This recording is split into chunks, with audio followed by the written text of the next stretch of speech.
के रूप में पुनः जन्म होता है। भगवान भोले बाबा ने पुनः माता पार्वती को अपना अर्धांगिनी बनाया।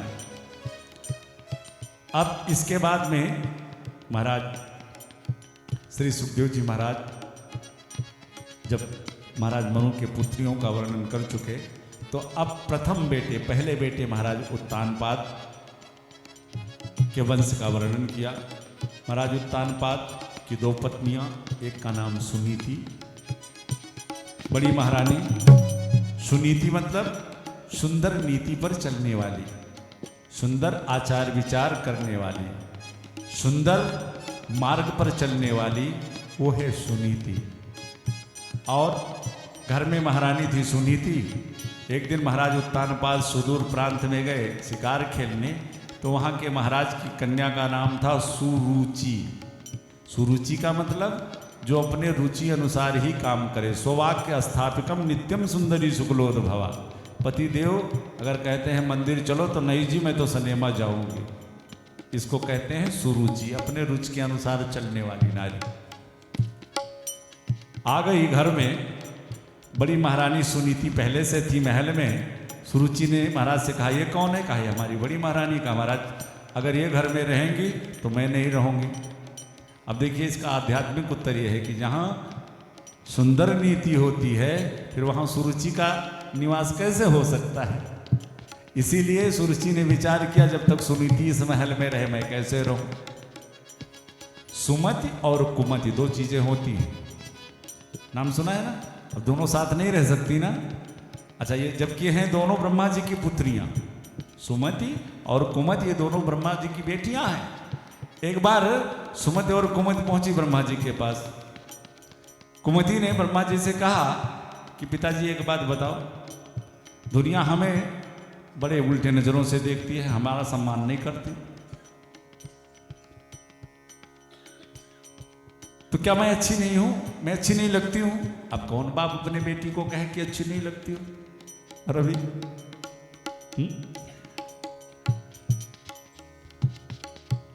ब्रह्मा जी ने कहा एक काम करो बेटी, तुम दोनों जरा चल करके दिखाओ, तो मैं बताऊं कौन अच्छी है कौन नहीं अच्छी है। अब दोनों ने चल करके ब्रह्मा जी को दिखाया, तो ब्रह्मा जी ने कहा बेटियां, सुमत से कहा कि तुम आते हुए अच्छी लगती हो, और कुमत से कहा बेटी तुम घर से जाते हुए अच्छी लगती हो। सुमत आते हुए अच्छी लगती है और कुमत जब चली जाए तो अच्छी लगती है। तो सुरुचि ने कहा अगर सुनीति घर में है तो मैंने, महाराज ने निकाल दिया घर से। उस समय माता सुनीति के उदर में भगवान के परम प्यारे भक्त श्री ध्रुव जी पल रहे थे, संतों के सानिध्य में रहकर। और धन्य है सुनीति, पति ने सम्मान से महल में रखा था तो भी वही आनंद, और पति ने तिरस्कार करके महल से निकाल दिया तो भी वही आनंद, क्योंकि ये पति की आज्ञा हो गई। क्योंकि ये कई धर्म ये व्रत ने मां सुनीति तो इस नियम का पालन करने वाली। पर हां, आज सुनीति ने ये संकल्प जरूर किया कि आज मैं ये दृढ़ संकल्प लेती हूं कि अपने होने वाले इस संतान को यशस्वी तेजस्वी मनस्वी बनाऊंगी, और इस संतान को ये चराचर जगत आने वाले वर्षों तक याद करेगा। और मैं बार बार ये कहता हूं कि इस ईंट पत्थर के बने हुए मकान को घर नहीं कहते, न ग्रहम गृह मिथ्याहु गृहिणी गृह मुच्यते। ये नारी ही इस घर को चाहे स्वर्ग बना दे चाहे नर्क बना दे, इस घर में रहने वाली नारी को ही घर कहते हैं। आज माता सुनीति ने यह निर्णय लिया कि अपने बालक को मैं इतना ऊंचा स्थान प्रदान करूंगी। एक दिन ध्रुव जी का जब जन्म हो गया, 5 वर्ष के ध्रुव जी हुए, तो संयोग से पिता उत्तानपाद के गोदी में जाकर के बैठ गए। माता सुरुचि बगल में थी, सो झिटक कर नीचे उतार दिया। ध्रुव जी तो आवेश में आ गए, क्यों मैं अपने पिता का पुत्र नहीं हूं? सुरुचि ने कहा पिता के पुत्र जरूर हो, लेकिन इस सिंहासन पर बैठने के लिए इतना ही काफी नहीं कि केवल तुम पिता के पुत्र हो, तुम पिता के पुत्र तो जरूर हो, लेकिन सुरुचि के पुत्र तो नहीं हो। माता सुरुचि के उदर से तो तुम्हारा जन्म नहीं हुआ है, और अगर इस सिंहासन पर बैठना है तो जाओ पहले वन में तपस्या करो, और जब भगवान प्रकट हो तो उनसे वरदान मांगो कि मैं माता सुरुचि के उदर से जन्म लूं। और ये बात बोल करके माता सुरुचि ने ध्रुव का ही नहीं, भगवान के भक्त का ही नहीं, अभी तो भगवान का भी अपमान कर दिया। अरे सुरुचि ने अपने गर्भ को भगवान से भी ऊंचा स्थान दे दिया। भाई भगवान की तपस्या करो, वो प्रकट हो, तब ये कहो कि हम सुरुचि के उदर से प्रकट हो। ध्रुव जी आए माँ के पास, बड़ा बुरा बोलने लगे। मैया ने तो दौड़ के मुख पे हाथ रख दिया। अरे बेटा, संतों का ये स्वभाव नहीं है कि वो किसी के अहित की कामना करें। ध्रुव जी ने पूछ लिया, माँ एक बात बता। और फिर माता सुनीति ने कहा, बेटा वास्तविकता तो यह है कि तुम्हारी छोटी माँ ने तुम्हें जो मार्ग दिखाया वो तो मैं भी नहीं दिखा। जाओ भगवान की तपस्या करो और भगवान को प्रकट करो। ये तो मैं भी तुमको न सिखा सकी। ध्रुव जी ने पूछ लिया, माँ भगवान कहाँ मिलेंगे? माता सुनीति ने कहा, तो तेरे इस पिता के राज के बाहर। ध्रुव जी चल पड़े, और जैसे ही ध्रुव जी अब राज्य से निकले, पूरी प्रजा में महाराज विद्रोह फैल गया। सारी सेना बगावत पे उतर आई। सेनापति पहुंचे महाराज उत्तानपाद के पास, महाराज ध्रुव को बन जाने से रोकिए, नहीं प्रजा में बगावत फैल गई और सारी सेना में विरोध हो गया। अभी आप बंदी बना लिए जाओगे, तख्ता पलट हो जाएगा। महाराज उत्तानपाद सुरुचि की तरफ देखते हैं, ले इसी दिन के लिए इस तरह से तिरस्कार। एक 5 वर्ष का बालक गोदी में बैठ गया तो झिड़क के नीचे उतार दिया। महाराज उत्तानपाद पीछे पीछे माता सुरुचि भी। ध्रुव जी महाराज जहां वन के लिए जा रहे थे, रास्ते में आ गए। बेटा वापस चले चलो, तुम आधा राज ले लो। ध्रुव जी के तो नेत्र हाथ जोड़ा, नहीं पिताश्री, अब तो मन में उस परम पद को पाने की लालसा प्रकट हो गई। महाराज उत्तानपाद ने कहा, बेटा पूरा राज ले लो। पूरी प्रजा आ गई। सरकार आप वन को चले जाओगे तो प्रजा आपके बिना नहीं रह पाएगी। ऐसे अनरीत कुरीत करने वाले राजा के राज्य में प्रजा नहीं रहेगी। बड़ी सुंदर बात श्री ध्रुव जी ने अपने प्रजा को समझाई। प्रजाजनों, अभी थोड़ी देर पहले जब तक मेरे हृदय में भगवान को पाने की कामना नहीं थी, तब तक मैं तिरस्कार करके पिता की गोदी से उतार के फेंक दिया गया। भगवान को प्रकट करने की, भगवान को पाने की हृदय में कामना आते ही पूरा राज्य मिल रहा है। और विचार करो, जिस दिन मेरा ठाकुर वो मुझे मिल जाएगा, उस दिन इस जगत में मेरे लिए क्या संभव रह जाए। तुम लोग चिंता मत करो। हाँ, तुम्हें मैं ये विश्वास दिलाता हूं, ये वचन देता हूं कि जिस दिन मुझे मेरे परमात्मा का दर्शन होगा, मैं अपने ठाकुर को अपने राज्य में अपनी समस्त प्रजाओं का उनको दर्शन कराऊंगा। मेरे ठाकुर का दर्शन अपनी पूरी प्रजा को कराऊंगा। ध्रुव जी तो वन को चले। भगवान, शास्त्र कहते हैं कि गुरु बिन भवनिधि तरे न कोई। बिना गुरु के इस भवसागर से पार जा नहीं सकते। लेकिन एक बात बताएं, बहुत से लोग तो इसी चक्कर में रह जाते हैं, गुरुओं की तलाश में बड़ा ढूंढा लेकिन कोई मन का गुरु मिल नहीं रहा है। हाँ, बहुत सारे लोग तो इसी में लटके ही जाते हैं, गुरुएं ढूंढते रह जाते हैं पूरा जीवन। लेकिन विचार करो कि जब आप गुरु की तलाश करोगे तो आप जितने बुद्धिमान हो उतने तो बुद्धिमान गुरु को ढूंढ पाओगे। हाँ, अब विचार करो कि कितने बुद्धिमान तुम हो। नहीं, ये काम मेरा नहीं, ये काम तो मेरे प्रभु का है। ध्रुव ने अभी कोई गुरु नहीं किया है, गुरु दीक्षा, गुरु शरणागति नहीं ली है। भगवान ने देखा कोई भक्त मेरी तरफ आना चाह रहा है, भाई नारद जी को याद किया, आओ बाबा देखो एक भक्त आ रहा है, जाओ पहले समझाना, अगर वापस चला जाए तो ठीक है, नहीं तो मेरे पास आने का मार्ग बता देना, बन जाना। नारद जी आए, और नारद को देखते ही ध्रुव जी ने साष्टांग दंडवत प्रणाम किया। नारद जी ने विचार किया कि ओहो, पहली सीढ़ी बड़ी मजबूत है, संत को प्रणाम करने का तरीका क्या संस्कार है। जय हो। नारद जी पास गए, बेटा कौन हो, कहाँ से आए हो, कहाँ जा रहे हो। ध्रुव जी ने परिचय दिया, तानपाद का पुत्र हूँ, वन को जा रहा हूँ भगवान को पाने। नारद जी झूठे मूठे हंसे, वन में भगवान रहता है क्या? अरे वन में तो शेर भालू रहते हैं, तुमको खा जाएंगे। ध्रुव जी ने कहा, ऋषिवर मेरी मैया कहती है जो परमात्मा जीवों के अंदर है वही मेरे अंदर है, तो फिर मुझे उन जीवों से क्या भय। नारद जी मन प्रसन्न हुए, ओहो दूसरी सीढ़ी भी मजबूत है, विश्वास पक्का है। अच्छा, महल में रहते थे तो कितनी बार खाते थे? ध्रुव जी ने कहा कभी मैया 4 बार खिला देती, कभी 5 बार खिला देती। ध्रुव जी ने कहा तो वन में बेटा तुम्हें कुछ खाने को नहीं मिलेगा। ध्रुव जी ने कहा, ऋषिवर जब दांत नहीं तब दूध दियो, अब दांत भय तो कुछ और भी दे। जय हो। अब दांत भय कुछ और भी देगा। पर ध्रुव जी ने नारद जी से कहा, सरकार अभी आपने अपना परिचय दिया संत नारद के रूप में, लेकिन मैं तो कहता हूं, मेरा मन कहता कि आप नारद नहीं हो सकते, आप नारद के वेश में कोई बहुरूपिया लगते हो। नारद जी चौंके, क्यों बेटा? ध्रुव जी ने कहा, ऋषिवर मैंने सुना है मेरी मैया कहती थी कि जिसको संत नारद का दर्शन हो गया उसे ठाकुर जी का दर्शन जरूर हुआ है, और आप कैसे नारद हो कि मुझे प्रभु के पास जाने के लिए मना कर रहे हो, रोक रहे हो। अरे नारद जी ने तो दौड़ के ध्रुव को हृदय से लगा। आज मैं भी धन्य हो गया कि मुझे ध्रुव जैसा शिष्य मिला। और महाराज ऐसा उपदेश किया नारद जी ने श्री ध्रुव जी को कि मात्र 5.5 महीने में मेरे प्रभु आज ध्रुव के सामने प्रत्यक्ष रूप में खड़े हैं। बोलो श्री भक्त भगवान की जय हो।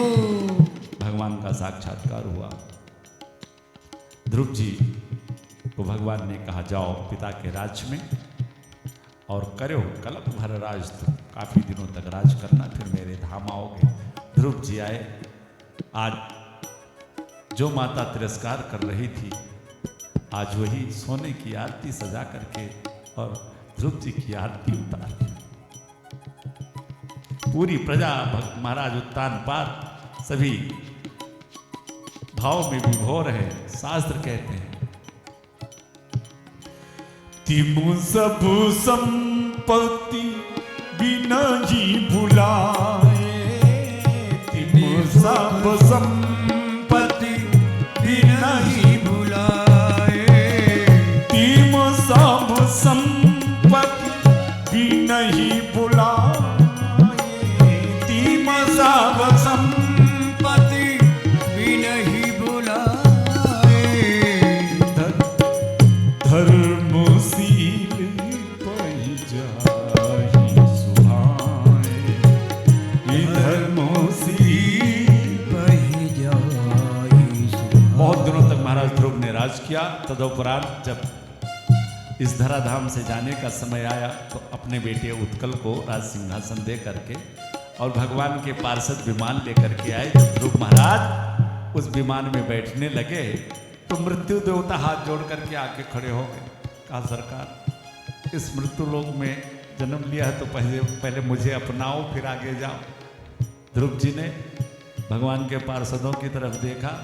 पार्षदों ने इशारा किया कि मृत्यु देवता से कह दो सर झुका दें, उनके सर पे पैर रख करके और विमान में विराजमान हो जाओ। मृत्यु देवता सर झुका करके खड़े हैं। श्री ध्रुव जी महाराज मृत्यु देवता के सर पर पैर रख करके और विमान में बैठ करके चल दिए भगवान के धाम।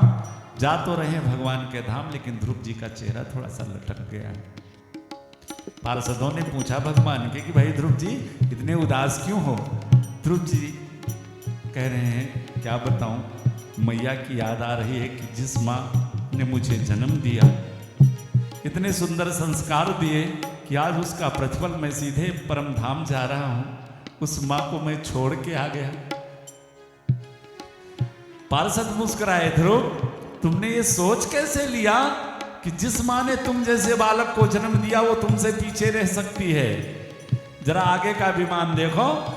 और जब आगे देखा तो आगे आगे जो विमान जा रहा था उसमें श्री ध्रुव जी की माता सुनीति बैठ करके प्रभु के परम धाम को चल रही थी। इस तरह श्री ध्रुव जी महाराज ने मन को प्रस्थान किया। उत्कल महाराज का राज शासनकाल बड़ा सुंदर रहा। एक विभाग तो इधर का है और दूसरा जो महाराज उत्तानपाद के दूसरे बेटा थे महाराज प्रियव्रत, उनका भी शासनकाल बड़ा उत्तम रहा। प्रिय माने अच्छा और व्रत माने प्रतिज्ञा, जिसने अपने जीवन में अच्छी प्रतिज्ञा को की हो वो है प्रियव्रत। महाराज प्रियव्रत का जब शासन काल हुआ तो देखा कि 12 घंटे के बाद रात्रि हो जाती है। तो जब रात्रि हो जाती है तो मेरी प्रजा सो जाती है, और जब सो जाती है तो ये निष्क्रिय हो जाती है। तो इसका जितना उत्थान होना चाहिए उतना हो नहीं पाता। सो महाराज सूर्य भगवान की बड़ी विकट आराधना करी। सूर्य भगवान प्रकट हो गए तो उनसे उन्हीं के समान तेजो में रथ प्राप्त कर लिया महाराज प्रियव्रत ने। जय हो। और जब सूर्य भगवान 12 घंटे के बाद अस्त हो जाते तो प्रियव्रत महाराज सूर्य देवता के दिए हुए उस रथ में बैठकर आकाश में प्रकट हो जाते तो पुनः दिन हो जाता। और इस तरह 6 महीने प्रियव्रत महाराज ने रात्रि ही नहीं होने दिया। उसके फलस्वरूप सारे देवता ऋषि मनीषी आए। महाराज प्रकृति का ये नियम है, प्रकृति नष्ट हो जाएगी। फिर प्रियव्रत महाराज ने इस प्रथा को छोड़ा। आगे यहीं से कथा आप सभी कल श्रवण करेंगे। कल हमारे लाला का खूब सुंदर सा जन्मोत्सव मनाया जाएगा। और घर में बच्चे पैदा होते हैं तो कितनी खुशी होती है आप सबको पता है ना, है ना?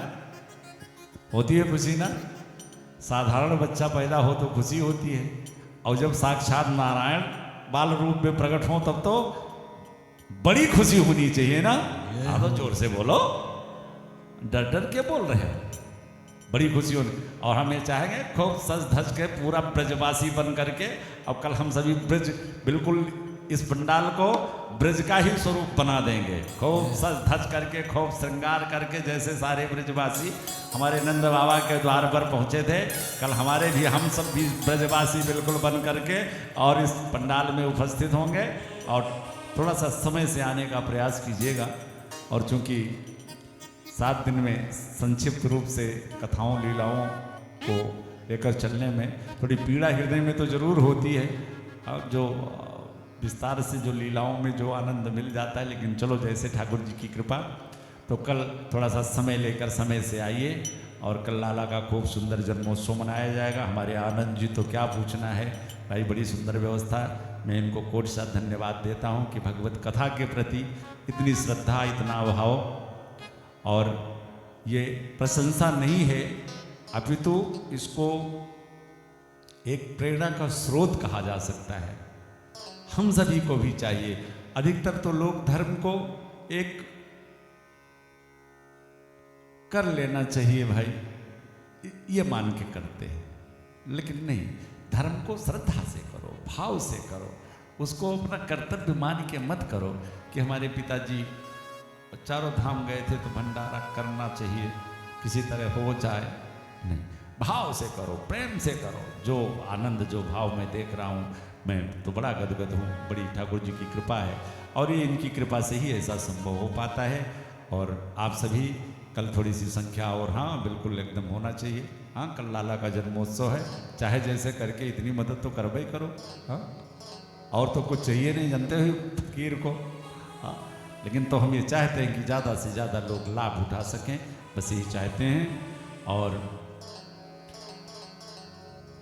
आगे भगवान के अवतारों में श्री दत्तात्रेय जी, श्री चंद्र और श्री दुर्वासा जी का प्राकट्य होता है। आज हमारे साथ में हमारे जो ये शाहब्यास जी हैं, बड़े ही सरल ब्राह्मण हैं, और इन्होंने हमसे कई बार निवेदन किया। एक गीत जो है हम कभी बहुत पहले गाया करते थे, तो इन्होंने कहा कि आज हम आपसे वो गीत सुनेंगे। तो हमने कहा यहीं सुन लो, क्योंकि वहाँ समय ज़्यादा हो जाएगा, क्योंकि कथाएँ बहुत हैं और 10:30 हो गया। हमारे ख्याल अब रहने ही देते हैं ना।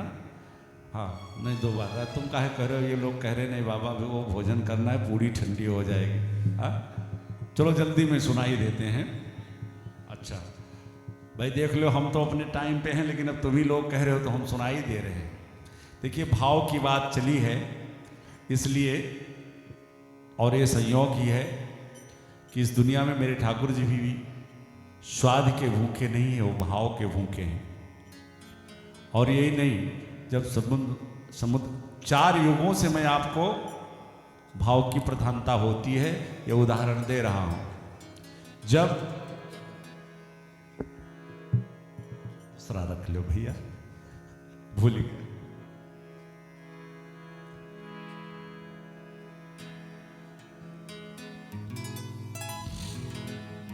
जब समुद्र मंथन हुआ और उस समुद्र मंथन में सतयुग में कालकूट विष निकला, तो सारे देवता सारे ऋषि मनीषी भोले बाबा के पास जाकर के उस कालकूट विष को पीने का आग्रह करते हैं। कथानक यहीं से शुरू होता है। और देखिए भोले बाबा को जो प्रेम से पिलाए हुए उस विष में जो स्वाद मिला, जो भाव मिला, ये स्वयं भोले बाबा ने ही स्वीकार किया कि वो अन्य किसी पदार्थ में मुझे नहीं मिलता। तो सागर का धन, अज सागर का धन, मन का मंथन, उठती प्रलय लहर, डरे गांव शहर। जब वो कालकूट विष निकला तो देवताओं ने सोचा कि अगर इसका जल्दी निवारण नहीं किया गया तो ये सारी सृष्टि तो जल के राख हो जाएगी। जय हो। कि सागर का धन, मन का मंथन, उठती प्रलय लहर, डरे गांव शहर, डरे गांव शहर, डरे गांव शहर। जन जन का मन, जन जन का मन व्याकुल, हर मन ऐसा मिला कहर, जब निकला जहर। जब निकला जहर, वो जब निकला जहर। तो दिया देवों ने जगा तन सुना सुना, दिया देवों ने जगा तन सुना सुना। भोले बाबा समाधि में बैठे थे, सारे देवता पहुंचे डर के, बाबा आँख खोलो। दिया देवों ने जगा तन सुना सुना, दिया देवों ने जगा। दुख दर्द वहां से भगा तन सुना सुना, दुख दर्द वहां से तन सुना सुना।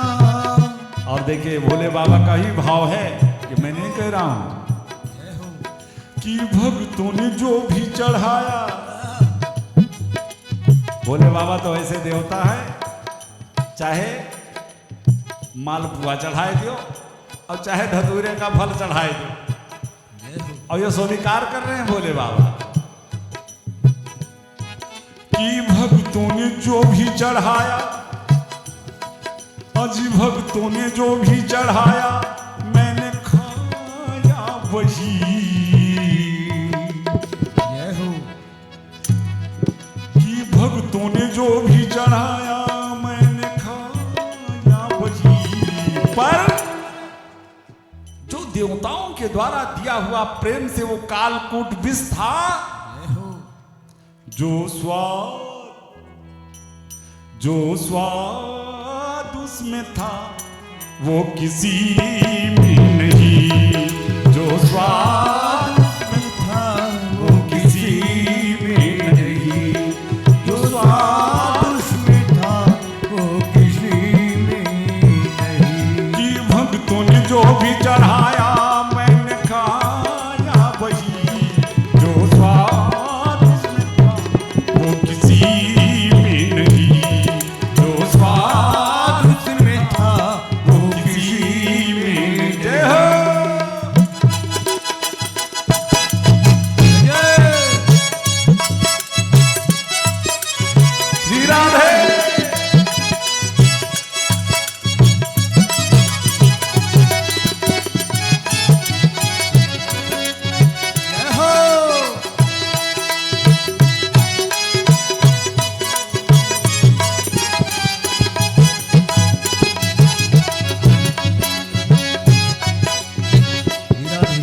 चलो जी, ये सतयुग की घटना हो गई। अब आओ त्रेता में। एक घटना यहां भी घटी। क्या? प्रभु श्री राम जब रावण का वध करके और अयोध्या आए, आज पराम्बा कौशल्या ने विचार किया कि राम जी को अपने हाथ से बना करके मैं सुंदर सा भोजन अपने हाथ से कराऊं। बस भोजन, और राम जी को खिलाने बैठ गई मैया कौशल्या।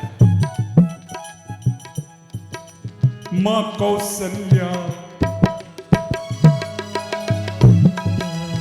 मां कौशल्या थाल में व्यंजन, अज मां कौशल्या थाल में व्यंजन रखें इधर उधर, मिले जगह जिधर।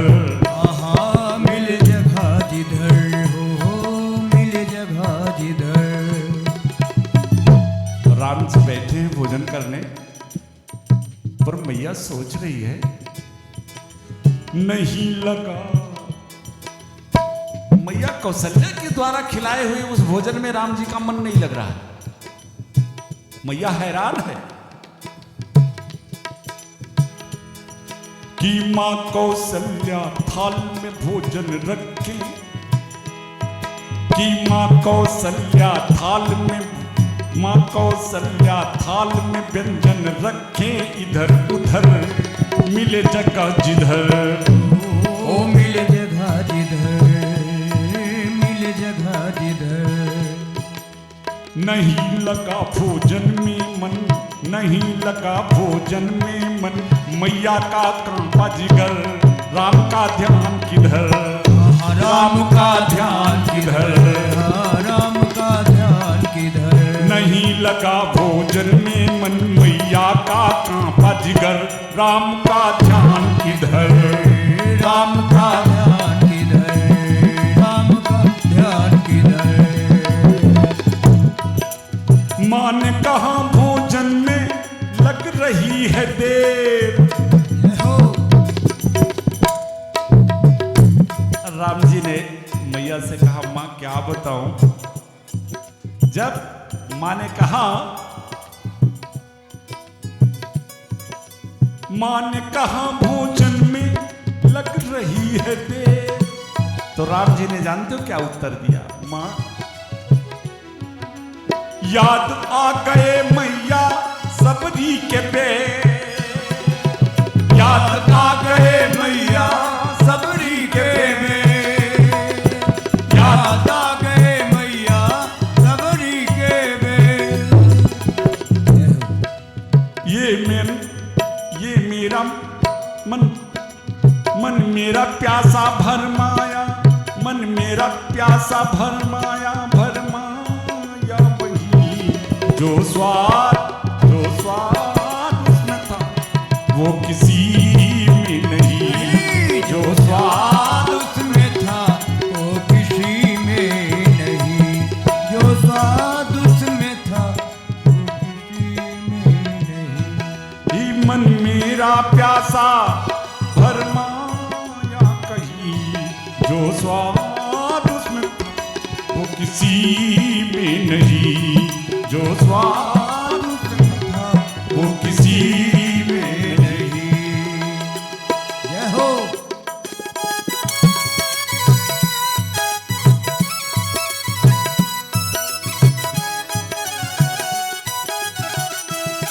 आइए जल्दी में एक घटना द्वापर में घटी।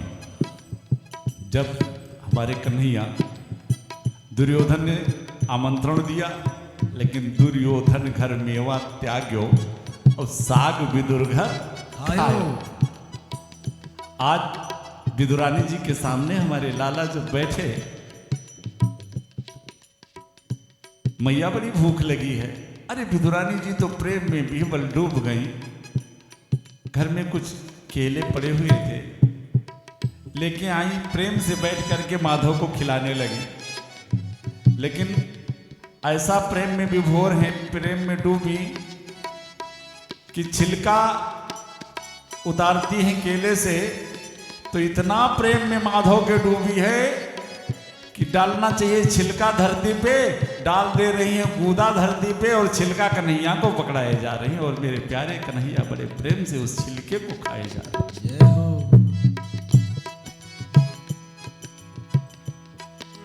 भूल गई सुध बुध विधुरानी, भूल गई सुध बुध विधुरानी, गया न उनसे हिला मोहन जब मिला, मोहन जब मिला, हो मोहन जब मिला। फेंक रही बूदा धरती पर, छिलका रही खिला, न कोई सिकवा गिला, न कोई सिकवा गिला, न कोई सिकवा गिला। भूल नहीं पाया प्रेम अब तक है याद, भूल नहीं पाया प्रेम अब तक है याद, कूदे में ना। जब काफी देर हो गया, छिलका खाए जा रहे हैं कन्हैया, इतने में विदुर जी आ गए और देखा विदुरानी गूदा नीचे डाल रही हो, छिलका कन्हैया को खिला रही हैं। सो विदुर जी ने कहा, रे श्रीमती जी धर्मात्मा ये क्या कर रही हो, कन्हैया को छिलका खिला रही हो। तब विदुरानी जी को होश आया, अरे आहा लाला मैंने कितनी गलती कर दी। अब छिलका धरती में डालने लगी, और जब गूदा पकड़ाया कन्हैया को खाने के लिए, तो अरे मेरे कन्हैया माँ, भूल नहीं पाया प्रेम अब तक है याद, भूल नहीं पाया प्रेम अब तक है याद। है गूदे में ना मैया जो छिलके में स्वाद, गूदे में ना मैया जो छिलके में स्वाद। कि सत्य शपथ माँ तेरी, अज सत्य शपथ माँ तेरी, मैं कहता हूँ सही, जो स्वाद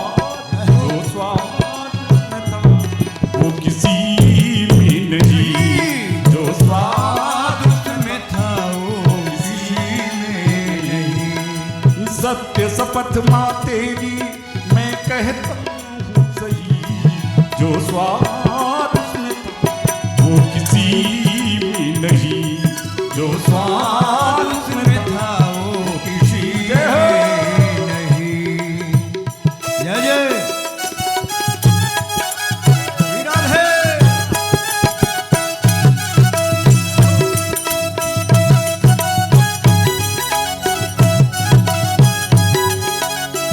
आइए अंतिम चौथी बात, जो इस कलयुग से ऐसा एक योद्धा है कि जिसको भी अपने जीवन के कुछ ऐसे अंश याद आते हैं कि जंगल जंगल जंगल जंगल भटक रहे थे, नहीं है चहल पहल, छूटा जब राजमहल, छूटा जब राजमहल, छूटा जब राजमहल। महाराणा प्रताप आज एक समय नरेश थे, लेकिन समय ने करवट लिया, तो जंगल जंगल अपने स्वाभिमान को बचाए हुए, और कभी किसी का आश्रय नहीं लिया, लेकिन जंगल जंगल भटक रहे थे, नहीं है चहल पहल, छूटा जब राजमहल, छूटा जब राजमहल, छूटा जब राजमहल। एक मित्र मिल गया। महाराणा प्रताप का एक मित्र था बचपन का, अचानक जंगल में भेंट हो गई, और उसने बड़े दिनों से महाराज राणा प्रताप को वन में भटकते हुए, घास फूस खाते हुए, सोचा ले चलूं महल में और कुछ आतिथ्य करूं, इनका सेवा करूं। निवेदन किया महाराणा प्रताप से, महाराज स्वीकार करो, जंगल जंगल भटक रहे थे, नहीं थी चहल पहल, छूटा जब राजमहल, स्वीकार करो आतिथ्य हमारा, घर पर मेरे टहल, मन जाए बहल, ओहो मन जाए बहल, हम मन जाए बहल। ले गया और घर में छतरे थे महाराणा प्रताप, शिकार करके लाया और मांस इत्यादि बनवाया। इतने इतने दिनों से सूखा रूखा भोजन कर रहे थे। लेकिन धन्य महाराणा प्रताप घर में तैयार करवाया मांस की बोटी, घर में तैयार करवाया मांस की बोटी। लेकिन आ गई याद राणा को घास की रोटी, आ गई याद राणा को घास की रोटी। मित्र का मान है रखा, मित्र का मान है रखा, अज मित्र का मान है रखा, पर बात ये कही भैया तुम्हारा ये आतिथ्य तुम्हारा ये भोजन स्वीकार तो कर ले रहा हूं, लेकिन जो स्वाद मेरे उस घास की रोटी में थी, जो स्वाद उसमें था वो किसी में नहीं, जो स्वाद में था वो किसी में और नहीं। बस ऐसे भाव की बात है, स्वाद की बात है। कथाएं तो हर घर में होती हैं, हर जगह मान मिलते हैं, पर आज आनंद जी का भाव वास्तव में मुझे ये कहना पड़ रहा है इस पंक्ति के साथ कि जो भाव इनमें है, ये तो नहीं कहूँगा कि कहीं पे नहीं, लेकिन बहुत कहीं कहीं मिलता है, इसमें कोई दो राय नहीं। आइए सागर का थन मन का मंथन, उठती प्रलय लहर, डरे गांव शहर हो डरे गाँव शहर, जन जन का मन व्याकुल है, मन ऐसा मिला कहर, जब निकला जहर दिया देवों ने जगा, तन सुना सुना दर्द वहां से भागा, तन सुना सुना भक्तों ने जो भी चढ़ाया, मैंने खाया वही, जो स्वाद उसमें था वो किसी में नहीं, जो स्वाद उसमें था वो किसी में नहीं, जो स्वाद उसमें था, जो स्वाद उसमें था, जो स्वाद उसमें था वो किसी में नहीं। बोलो भक्त भगवान की। एक बार निवेदन है, कल लाला का जन्मोत्सव है, पूरी ईमानदारी दिखाओ। हाँ, जितनी आवाज सरकार ने दी है पूरी की पूरी लगा दो, बस 2 मिनट में कीर्तन और आरती, फिर उसके बाद में तो फिर क्या पूछना है। भंडार तैयार है और हमारे भंडारी महोदय बिल्कुल उनको ये आदेश है कि 9 बजे तक आप देख लिया करो कि जितने श्रोता बंधु आ जाएं, उस तरह से अपनी व्यवस्था तैयार करो। सारी तैयार है व्यवस्था, आप लोग प्रसाद पाएंगे। और आज के प्रसाद में क्या है? पूरी सब्जी नुकती। और कल क्या रहेगा? कल तो पनीर और नीर बनना चाहिए, हमारे लाला का जन्मोत्सव। हाँ, खिलाओ बढ़िया भक्त को। हाँ ये लियो, क्या पूछना। हाँ तो बढ़ चढ़ के और लाओ, इष्ट मित्रों को सबको बुला करके लाओ। ये ना समझो कि ये भोजन कर रहे हैं, तो महाप्रसाद मेरे सरकार का लाला के जन्मोत्सव पे खूब आनंद, खूब। तो चलो 2 बार भगवत संकीर्तन, लेकिन इसके पहले पूरी ईमानदारी से एक बार जयकारा करो। बोलो गोविंद भगवान की। प्रणत पाल रघुवंश मणि, करुणा सिंधु खरारी, गए शरण प्रभु राखी है, सब अपराध विसार। हरे बोलो सीता सीता राम, बोलो राधे राधे श्याम, बोलो सीता सीता राम, बोलो राधे राधे श्याम, बोलो सीता सीता राम, बोलो राधे राधे श्याम, बोलो सीता सीता राम, बोलो राधे राधे श्याम, बोलो सीता सीता राम, बोलो राधे राधे श्याम, बोलो सीता सीता राम, बोलो राधे राधे, सीता सीता राम, बोलो राधे राधे श्याम, बोलो सीता सीता राम, बोलो राधे राधे श्याम, बोलो सीता सीता राम, बोलो राधे राधे श्याम, बोलो सीता सीता राम, बोलो राधे राधे श्याम, बोलो सीता सीता राम, बोलो राधे राधे श्याम।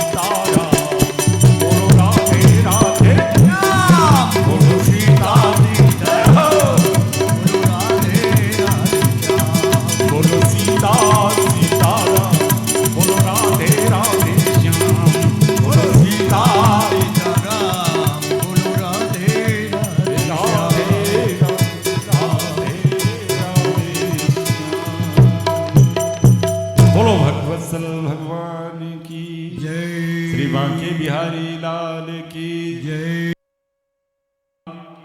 जय। भक्त भगवान की जय। वीर बजरंगबली दादा की जय। हर हर महादेव। सभी अपने स्थान पर खड़े हो जाएं और खूब प्रेम से हमारे लाला की आरती करें।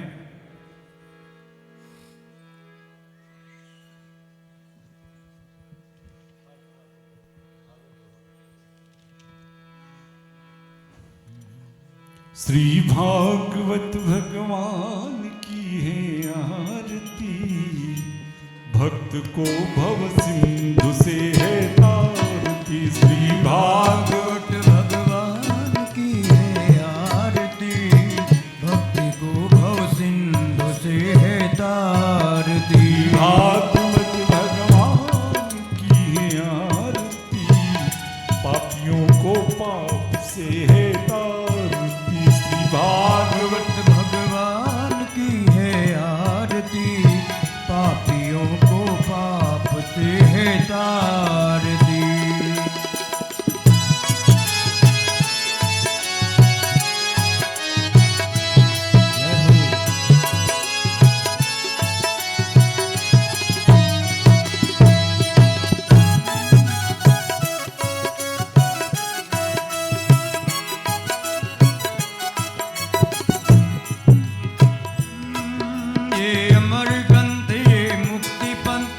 पंचम बे निराला है, नौ जो जगाने वाला है। अमर ग्रंथ ये मुक्ति पंथ ये पंचम बे निराला है, नौ जो जगाने वाला है। नौ जो जगाने वाला है। हरि नाम यही हरिधाम यही हरि राम यही हरिधाम यही जग के मंगल की आरती, पापियों को पाप से है तारती। श्री भागवत भगवान की है आरती, पापियों को पाप से है तारती।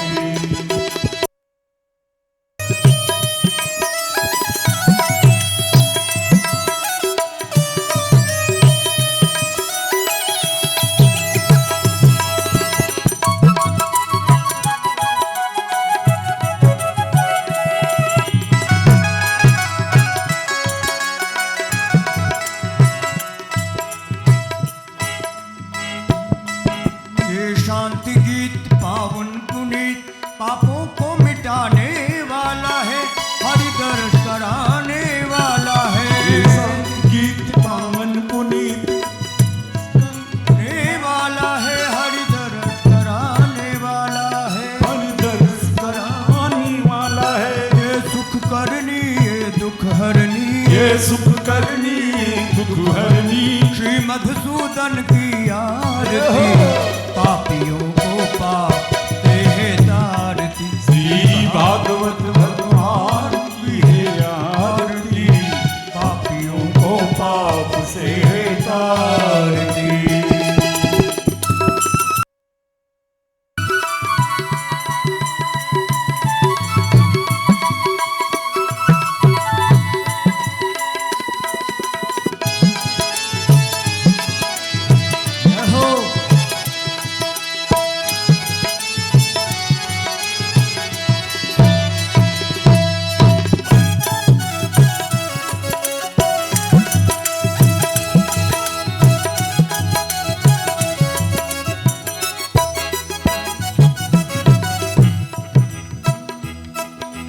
मधुर बोल सतपंथ खोल, सद्बात बताने वाला है, बिगड़ी को बनाने वाला है। मधुर बोल सदपंथ सदमार्ग खाने वाला, बिगड़ी को बनाने वाला। मधुर बोल सतपंथ खोल, सद्मार्ग बताने वाला है, बिगड़ी को बनाने वाला है। को बनाने वाला है, बिगड़ी को बनाने वाला है। श्री राम में ही घनश्याम में ही, श्री राम यही घनश्याम यही, प्रभु की महिमा की आरती, पापियों को पाप से तारती। श्री भागवत भगवान की है आरती, पापियों को पाप से है तारती।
कृष्णा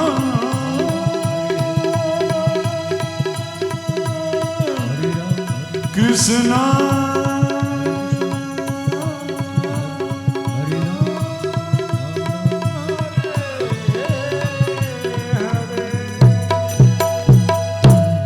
बोलो वत्सल भगवान की जय।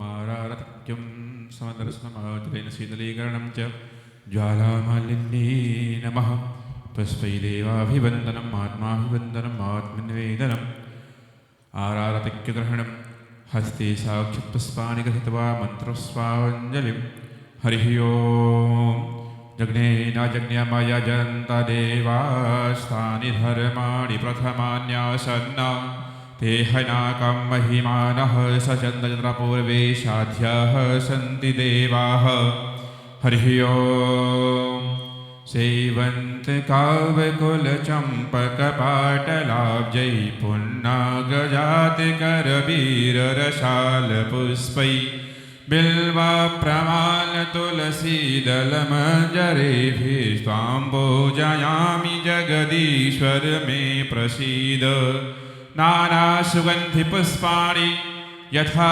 कालोद्भवानि च पुष्पाञ्जलिर्मया दत्तं गृहाण परमेश्वरः स्मराणपुरुषोत्तमाय नमः प्रार्थनापूर्वकं नमस्कारः समर्पयामि। बोले श्री बालकृष्ण लाल की।